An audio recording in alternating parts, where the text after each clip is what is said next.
नमस्कार दोस्तों, स्वागत है आपका रिंकेश परियानी मेडिकल एजुकेशन में। दोस्तों आज हम लोग देखने वाले हैं ईयर वैक्स के बारे में, यानी कि जो हमारा जो कान रहता है, ईयर रहता है, उसके अंदर हम देखते हैं कि एक चिपचिपा पदार्थ है, एक ऑयली पदार्थ जिसे हम लोग कहते हैं, या फिर yellow colour, light dark, brown dark का जो एक लिक्विड रहता है, या फिर जैसे कि हार्ड सब्सटेंस जो हमें देखने को मिलता है, थोड़ा सा चिपचिपा हार्ड सब्सटेंस जो है वो देखने को मिलता है। उसके बारे में आज हम समझने वाले हैं, उसके कैसे वो सीक्रेट होता है, उसके टाइप्स के बारे में, उसके सिम्टम्स के बारे में, उसके कलर्स के बारे में, उसके अलग अलग कलर्स क्या इंडिकेट करते हैं उसके बारे में समझने वाले हैं। साथ ही उससे रिलेटेड जो कुछ मिथ रहते हैं, कुछ सवाल हैं, कुछ बेसिक 2-4 सवाल जो रहते हैं, जो अमूमन लोग जो है वो पूछते हैं उससे रिलेटेड, उसका जो है जवाब जो है हम लोग आज सिंपल भाषा में समझने वाले हैं। तो earwax is a waxy substances that everyone has in their ear. हर किसी ह्यूमन ईयर में जो वैक्सी सब्सटेंस जो है वो चिपचिपा पदार्थ जो है वो रहता है। Glands in your ear canal produces earwax to produce the skin inside your ear and provide the protection against germs. 2 glands रहती हैं, वो उसके बारे में हम लोग आगे समझेंगे। तो वो एक जो ऑयली पदार्थ जो है वो सीक्रेशन करती हैं, जो कि एक प्रोटेक्शन देने का जो है वो काम करता है, जर्म्स वगैरह से प्रोटेक्शन देने का काम करता है। साथ ही कोई इन्फेक्शन ना हो जाए उससे प्रोटेक्शन देने का काम ये वैक्स करता है। Medical term for the ear wax is cerumen. तो सेरुमेन जो है, या सेरुमेन जो कई को बोला जाता है, तो इसका मेडिकल नाम है, इसका हम लोग साधारण भाषा में जैसे ईयर वैक्स बोलते हैं, तो मेडिकली इसे सेरुमेन जो है वो कहा जाता है। ठीक है। 2 types of ear wax are there. ठीक है, there are 2 main types of ear wax, wet ear wax and dry ear wax. Which type you have depends on your genetics. More specifically, it depends on which variant of the ABCC11 gene you have. ठीक है, तो 2 तरह के हम देखते हैं कि जो ईयर वैक्स रहते हैं, एक तो ड्राई और एक लोग देखते हैं कि एक वेट ईयर वैक्स जो रहता है। तो ड्राई और वेट ईयर वैक्स जो रहते हैं वो एक जीन्स के ऊपर डिपेंड करता है। उसके बारे में आगे समझेंगे कि ABCC11 एक प्रकार का जीन्स रहता है, उसमें एलीज रहती हैं। 2 तरह के जो एलीज मिलकर जैसे हम लोग एलीज जैसे बनता है, तो 2 तरह के जो जीन्स रहते हैं, तो वो जो एलीज बनता है उसमें एक डोमिनेंट वेरिएंट रहता है और दूसरा एक रिसेसिव वेरिएंट रहता है।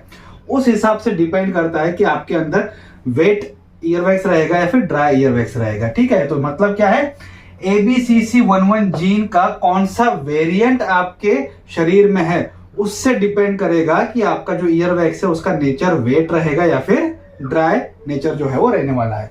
तो वेट ईयर वैक्स मतलब people with the dominant variant typically have wet ear wax, the most common among the European and African descent people.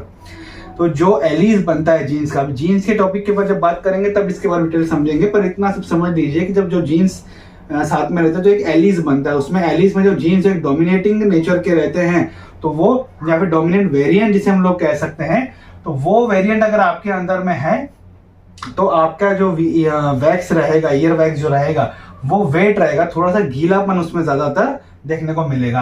ये ज्यादातर देखते हैं कि अफ्रीका के और यूरोपियन लोगों के में ज्यादातर देखने को मिलता है, उस क्षेत्र में इसका परसेंटेज ज्यादा देखने को मिलता है। ठीक है, या फिर वैसा एनवायरमेंट अगर जहां भी हो वहां पे देखने को मिलता है। Dry ear wax, people with the recessive variant usually have the dry flaky ear wax, most common among the people of east Asian descent. ठीक है, ईस्ट एशियन टाइप जहां पे रहता है वहां पे जो ईयर वैक्स रहता है वहां पे ड्राई फ्लैकी, थोड़े से फ्लैक्स जैसे उसके टुकड़े टुकड़े निकलना जो है वो शुरू होते हैं, फ्लैक्सिस में वो रहता है।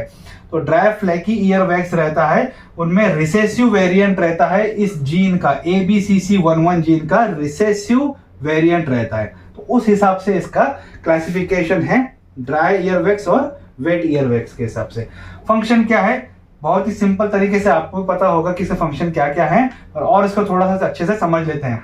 देखो यहां तक स्किन रहती है, जो ईयर कैनाल रहता है ना, यहाँ पे ये ईयर वैक्स यहाँ पे सीक्रेशन होता है। क्यों यहाँ पे होता है, ताकि वो यहाँ पे कुछ भी जो गलत चीज है वो ईयर ड्रम यानी कि जो टिम्पैनिक मेंबर या फिर जो टिम्पेनियम जिसे हम लोग कहते हैं वहां तक ना जाए और इसको पर्दे को नुकसान ना पहुंचाए।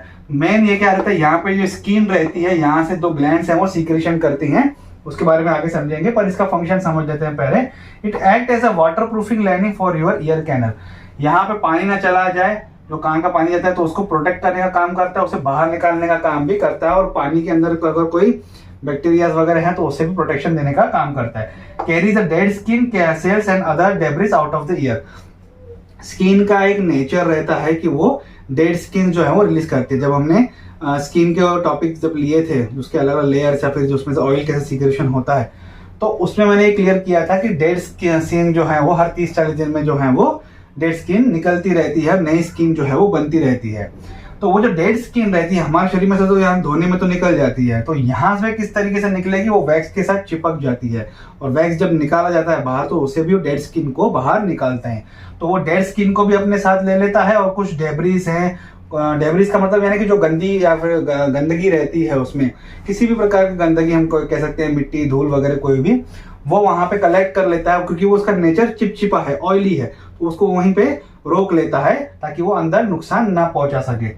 Trap the dirt and dust, dirt है, डस्ट है, धूल मिट्टी पोल्यूशन वगैरह जो है उसे ट्रैप करता है, उसे रोकता है ताकि वो अंदर की तरफ ना जाए, उसे वहीं पे चिपका देता है, उसको वहीं पे उसे स्टिक करके उसे रोक देता है ताकि वो अंदर की तरफ ना जाए। Prevents your year from the drawing out, सूखा हो जाएगा तो एक नमी जो है वो बरकरार रहनी चाहिए उस पार्ट की, वो बरकरार नहीं रहती है, तो इसीलिए इसका काम क्या है कि उस पोर्शन में नमी बरकरार रखने का, वेट नेचर जो है वो बरकरार रखने का ये काम करता है, इसलिए उसे ड्राई होने नहीं देता। ड्राई हो जाएगा तो अंदर का जो टिम्पेनिक है वहां पे काफी नुकसान हो सकता है।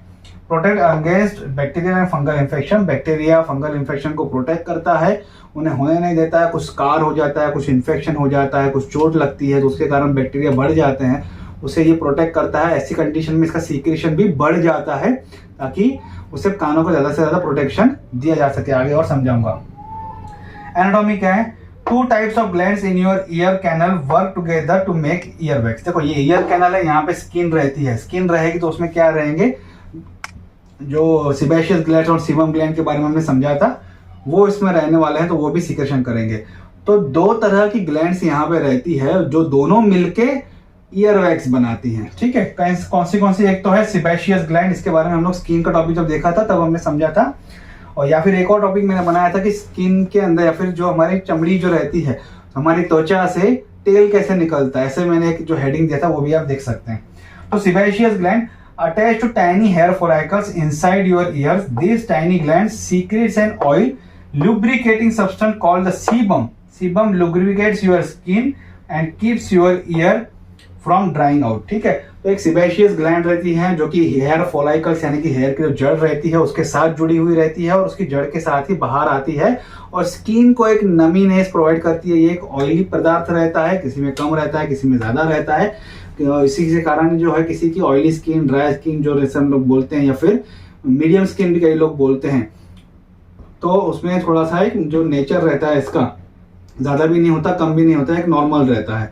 तो वहां पे हम देखते हैं कि इसका प्रोटेक्शन देने का काम है इसका, और कम देखते हैं कि जो स्किन को एक नरिशमेंट प्रोवाइड कर रही है काम है। तो ये ग्लैंड पूरी बॉडी में जितने जहां भी हमारी स्किन है पूरी बॉडी में, तो वहां पे हम लोग देखते हैं कि इसका सीक्रेशन होता रहता है। दूसरा है ceruminous gland. Ceruminous gland, these glands are modified sweat glands, they secrete the peptides and antimicrobial proteins that protects your ear. ठीक है, तो जो सेरोमिनस ग्लैंड है, सेरोमिनस ग्लैंड क्या रहती हैं, ये एक मॉडिफाइड स्वेट ग्लैंड्स है, मतलब एक स्वेट ग्लैंड्स हैं पर ये मॉडिफाइड स्वेट ग्लैंड्स हैं जो कि सीक्रेट करती हैं पेप्टाइड्स और एंटीमाइक्रोबियल प्रोटीन। पेप्टाइड्स रिलीज करती हैं और एंटीमाइक्रोबियल प्रोटीन जो है ये रिलीज करती हैं टू प्रोटेक्ट योर ईयर्स। तो पेप्टाइड्स और एंटीमाइक्रोबियल प्रोटीन्स का मतलब क्या है, जो माइक्रो ऑर्गेनिजम्स को से प्रोटेक्ट करने के लिए जो रिलीज हुआ होता है सब्सटेंस है उसे कहा जाता है एंटीमाइक्रोबियल प्रोटीन, ताकि जो माइक्रो ऑर्गेनिजम्स आएंगे जो नुकसान करेंगे उसे प्रोटेक्शन प्रोवाइड करने का काम ये करेगा। और ये दोनों चीजें जब मिल जाती हैं तब बनता है हमारा ईयर वैक्स या फिर सेरोमिन जिसे हम लोग कहते हैं। ठीक है, what is the ear wax made up of? अब बना किससे होता है वो समझ लेते हैं। Ear wax contains mostly the sebum, dead skin cells and the hair combined with the number of different substances includes. तो मेन तो उसमें सीबम रहता है जो कि सिबेशियस ग्लैंड से निकलता है, साथ ही 2 डेड स्किन सेल्स, जिसमें मैंने आपको बताया कि डेड स्किन से निकलती हैं, सेल्स जो रहते हैं वो निकलते हैं और उसको तो वो ले लेता है। और जो हेयर्स रहते हैं यहाँ पे, जो हमारे बाल रहते हैं कान के अंदर, जो हेयर्स रहते हैं वो भी उसके साथ मिले हुए रहते हैं। किसी में ज्यादा रहते हैं हेयर तो वो ज्यादा भी देखने को मिलता है।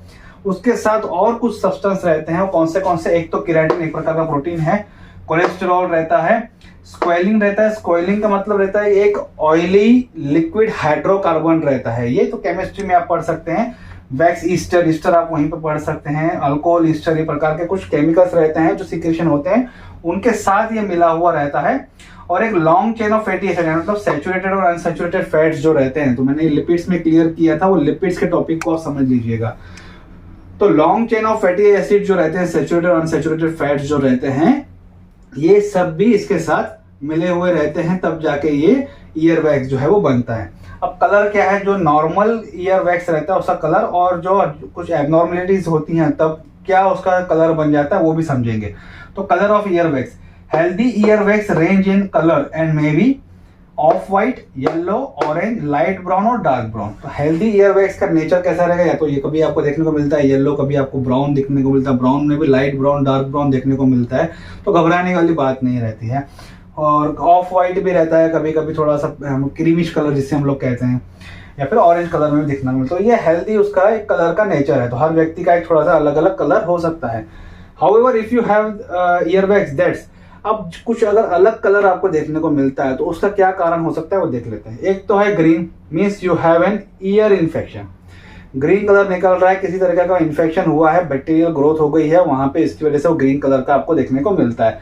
ब्लैक कलर है, people with impacted ear wax, तो ईयर वैक्स ब्लॉक, ज्यादा ईयर वैक्स जमा हो गया है, जिसकी वजह से क्या होता है, वहां ब्लैकिशनेस ज्यादा जमा होता है, क्योंकि वो डस्ट जो है जमा हो जाती है और ब्लॉक हो जाता है आपका ईयर, आपको सुनना नहीं होता है, आपको ऐसा लगता है कि कुछ भरा भरा है कान में, तब ये थोड़ा सा ब्लैकिश कलर का वो हो जाता है उसका नेचर, क्योंकि वो ब्लॉक हो जाता है, उसे एयर नहीं मिलती है एक्सचेंज करने के लिए, तो वो नेचर जो है इसका धीरे धीरे ब्लैकिश होना शुरू हो जाता है। ब्राउन एंड रेड स्ट्रीक्स, थोड़ा सा ब्राउनिश कलर या फिर थोड़ा सा ऐसे रेड कलर का उससे लीकेज वगैरह अगर होता है, तो it indicates the injury inside your ear canal. If the discharge is runny it might means you have a ruptured ear drum. Discharge बहता जा रहा है, ऐसा नहीं जैसे हम लोग कभी उंगली हाथ डालते थोड़ा बहुत निकलता है, ऐसा नहीं, वो बिना कुछ किए आपको ऐसा, जैसे हमारे आंसू कैसे निकलते हैं तो कंटिन्यू निकलते हैं, रनी रहते हैं वो, वैसे ही वो डिस्चार्ज रनी है, और वो रनी होने के बाद उसका कलर अगर ब्राउन और रेड कलर में है तो ये इंडिकेट करता है, मैंने पहले भी बताया था कि ये इसका इंडिकेट करता है कि ईयर ड्रम फट चुका है, कुछ ना कुछ उसमें रप्चर आया हुआ है, जिसकी वजह से ऐसा डिस्चार्ज जो है वो कंटिन्यू बह रहा है। What happens if you have excessive earwax? ज्यादा ईयरवैक्स अगर हो जाता है तो क्या होता है, मतलब ऐसा क्यों होता है कि ज्यादा ईयरवैक्स आपके कानों में बनता है, या फिर क्या ऐसे कारण है जिसकी वजह से ईयरवैक्स ज्यादा सिक्रेशन हो जाता है। There may be times when you have developed the excessive earwax. This can result from trauma, किसी तरीके का एक्सीडेंट, कोई ट्रॉमा हुआ है आपकी लाइफ में कुछ ऐसा, उसके कारण होता है। स्कार टिश्यू, मान लीजिए कोई कट वगैरह हो गया है, कोई इन्फेक्शन हो गया है, तो उसके वहां पे बैक्टीरियल ग्रोथ बढ़ जाती है, इरिटेशन बढ़ जाता है, तो उसे कम करने के लिए उसका सीक्रेशन बढ़ जाता है, क्योंकि ये इसका काम क्या है ईयर वैक्स का, सबसे पहले हमने देखा कि प्रोटेक्ट करना ईयर कैनल को, ताकि ईयर जो टिम्पैनिक मेम्ब्रेन है वहां तक कोई नुकसान न पहुंच सके। तो उसका काम है कि अगर इन्फेक्शन या फिर बैक्टीरियल का कुछ अटैक अगर बढ़ गया है तो वहां पे वो सीक्रेशन उसका बढ़ जाता है। सीक्रेशन बढ़ जाएगा तो ज्यादा वैक्स जो है हमारे कानों में डेवलप होना शुरू हो जाएगा। तो जब स्कार टिश्यू यानी कि कुछ कट इन्फेक्शन वगैरह होता है तब ऐसा होता है। या फिर even extreme amount of the year है, किसी को कान में बाल ज्यादा रहते हैं, यहाँ पे तो हेयर रहते ही हैं, जो कि पिन्ना वगैरह रहता है वहां पे तो रहते हैं, पर किसी किसी को यहाँ पे जो एक्सटर्नल एकॉस्टिक मीटर यानी कि ऑडिटरी कैनल जो रहता है ये वाला, यहाँ पे भी बाल काफी ज्यादा रहते हैं। किसी किसी का है कि जीन्स रहते हैं, तो वहां पे ज्यादा होने की वजह से ज्यादा हेयर रहेंगे, तो मतलब क्या रहेगा कि ग्लैंड्स का परसेंटेज ज्यादा रहेगा, है ना। तो सीबेशियस ग्लैंड ज्यादा रहेंगे, क्योंकि हेयर फॉलिकल्स के साथ सीबेशियस ग्लैंड जुड़ी हुई हैं। तो ग्लैंड्स, हेयर ज्यादा रहेंगे तो ग्लैंड ज्यादा रहेंगे, ज्यादा ग्लैंड्स रहेंगे तो सीक्रेशन ज्यादा होगा। इसके कारण वहां पे ईयरवैक्स ज्यादा देखने को उन लोगों में मिलता है। Left untreated can become the impacted resulting into the blockage. तो बार बार अगर आपको तकलीफ हो रही है तो आपको रेगुलर उसका चेकअप करवा के उसको साफ करवाना है, अदरवाइज ब्लॉकेजेस हो जाएगा तो नुकसान बढ़ सकता है। सिम्टम्स क्या है, यानी कि इसके जो ब्लॉकेज वगैरह सिम्टम्स है, तो एक तो ईयर एक होगा, टैनिटस होगा। ये किसके सिम्टम्स हम देखते हैं कि अगर हमने इसको छोड़ दिया अगर, तो अगर ज्यादा उसको बढ़ जाता है तकलीफ तो उसका क्या नुकसान होगा। ईयर एक होगा, टैनिटस होगा, थोड़ा सा रिंगिंग सेंसेशन, कानों में दर्द होना, फीलिंग ऑफ फुलनेस यूरेस, ऐसा भरा भरा लगना, आपको कान में कुछ भरा हुआ है, इचनेस, खाज होगी, foul order coming from the year, गंदी एक स्मेल जो है वो कानों से आना शुरू होगी, डिजीनेस और चक्कर जैसा आपको लगेगा, कफ रहेगी, खांसी रहेगी, डिक्रीज हियरिंग रहेगी, जाहिर सी बात है ब्लॉकेज बढ़ जाएंगे तो सुनना कम हो जाएगा। पार्शियल हियरिंग लॉस दैट में get worse over time, hearing aid manufacturing, धीरे धीरे आपका पार्शियल हियरिंग लॉस हो जाएगा। कल के वीडियो में मैंने समझाया था कि पार्शियल हियरिंग लॉस किस तरीके से होता है, तो इनर ईयर इन्फेक्शन में मैंने वो समझाया था। तो पार्शियल हियरिंग लॉस हो जाएगा और वो धीरे धीरे समय के हिसाब से और वर्स होता जाएगा, खराब होता जाएगा, नुकसान उसका बढ़ता जाएगा। और हियरिंग एड माल फंक्शनिंग मतलब क्या कि जो हियरिंग एड्स जो है वो उसका एक सेट किया जाता है फ्रीक्वेंसी, वो फ्रीक्वेंसी का भी माल फंक्शन हो सकता है। मतलब आपको लगेगा कि मुझे मशीन काम नहीं कर रही है, या फिर जो कुछ सपोर्टिंग आप ले रहे हैं आपको लगेगा कि वो मशीन काम नहीं कर रही है, क्योंकि ये ब्लॉकेजेस की वजह से वो भी एक माल फंक्शनिंग जो है वो होना शुरू हो जाता है। If you develop any of the above symptoms consult the ENT on the urgent basis, they can remove the excess earwax safely and effectively. ऐसा तकलीफ हो रही है, आपको ब्लॉकेजेस ज़्यादा हो रहा है, आपको कान में ईयरवैक्स ज़्यादा है, तो तुरंत ENT के पास जाइए, वो अपने आपके कान में से सेफली और इफेक्टिवली और हेल्दी वे से उसे कान में से निकालेंगे। लेकिन you should never try to remove impacted earwax on your own. गलती से भी ये ट्राई मत कीजिए कि आप खुद उसे निकालें, कोई पिन से, जो हेयर पिन रहती हैं या फिर ईयरबड्स रहते हैं, या किसी भी तरीके से उसको ना करें, क्योंकि आपका ये टिम्पैनिंग जो है वो नुकसान हो सकता है। तो एक प्रकार का फीस देना जो है वो डॉक्टर को पुराता है, वैसा ही सही तरीके से आप काम कीजिए। Is earwax really earwax? तो ईयरवैक्स का मतलब क्या रहता है, मतलब वो वैक्सी नेचर का है? नहीं, उसका मतलब वो कोई जो मोम जिसे हम लोग कहते हैं, तो वो वैक्स नहीं रहती है, वो उसका नेचर उसके जैसा लगता है। तो इसका सीधा जवाब है कि जो ईयरवैक्स वो वैक्स नहीं है रहती है, वो उसके जैसा उसका एक नेचर जो है वो रहता है। Why did a ball of wax just come out of my ear? कभी कभी आप देखते हैं कि जो एक ब्लैक कलर का या ब्राउनिश कलर का बॉल जो है वो अपने आप नहाते नहाते, या फिर कभी आप स्विमिंग करते हैं तो ज़्यादातर आपको देखने को मिलता है पानी में, तो वहाँ पे वो राउंड होता है, वो निकलता है। तो आपने कभी देखा होगा कि नहाते वगैरह किसी कारण वो आपको निकलता है ऐसा गोल कलर का, जो कभी कभी बड़ा जो पीस जो है वो भी निकलता है। तो इसका मतलब क्या कि आपके अंदर कुछ नुकसान नहीं। जो ईयर कैनल है, जो ईयर है, ये सेल्फ क्लीनिंग पार्ट है, वो सेल्फ प्रोटेक्टिंग पार्ट जो है वो करता है, तो खुद को ये साफ करता है, खुद को जो क्लीनिंग जो है वो करता रहता है, अपने आप जो है इसकी साफ सफाई को खुद ही जो है वो करता रहता है। तो वो जब वो खुद ही बढ़ जाता है, तो वो अगर नॉर्मल है, अगर ज़्यादा तकलीफ नहीं है, नॉर्मल तरीके से सीक्रेशन हो रहा है, तो जो रिसर्चर्स है उनका बोलना है कि आप उससे साथ कोई छेड़खान ना करें, ये खुद ब खुद साफ होकर अपने पास निकल जाएगा। ज़्यादा अगर आपको तकलीफ बढ़ती है तो तुरंत आप ENT के पास जाके उसे साफ करवाइए, ठीक है। Why do my ear feels wet? तो देखो ये नेचर है किसी किसी का, जैसे मैंने आपको बताया कि वेट ईयरवैक्स है या ड्राई ईयरवैक्स है, तो उसका अगर ज़्यादा ऑयलीनेस ज़्यादा होगा तो उसके कारण हो सकता है, पर उसमें भी घबराने वाली बात नहीं है। वो धीरे धीरे वो क्या हो, नेचर है उसका कि पहले ऑयलीनेस सिक्रेशन होता है, हो सकता है तब आपको थोड़ा सा ऑयल लगा हो, बाद में वो धीरे धीरे जो है वो डस्ट या फिर उसका जो नेचर है वो धीरे धीरे वो सॉलिडिफाई होता है। सॉलिडिफाई होने के बाद वो जो सेल्स, डेड सेल्स लेता है, डेब्रिस लेता है, और फिर वो खुद ही क्लीनिंग करता है। तो ये उसका एक सेल्फ क्लीनिंग जो है वो उसका नेचर है इस पार्ट का, और ईयरवैक्स का वो खुद ही वो जो है वो उसे रिमूव करता है, निकालता है।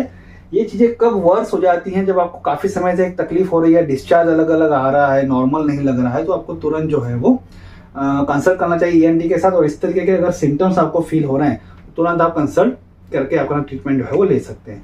आज का टॉपिक यहीं तक था। आई होप आपको आज का वीडियो अच्छा लगा होगा। वीडियो अच्छा लगे तो लाइक और शेयर जरूर कीजिएगा। अगर कोई कमेंट है तो कमेंट बॉक्स में कमेंट कर सकते हैं, और मुझे इस चैनल को सपोर्ट करने के लिए प्लीज सब्सक्राइब कीजिए।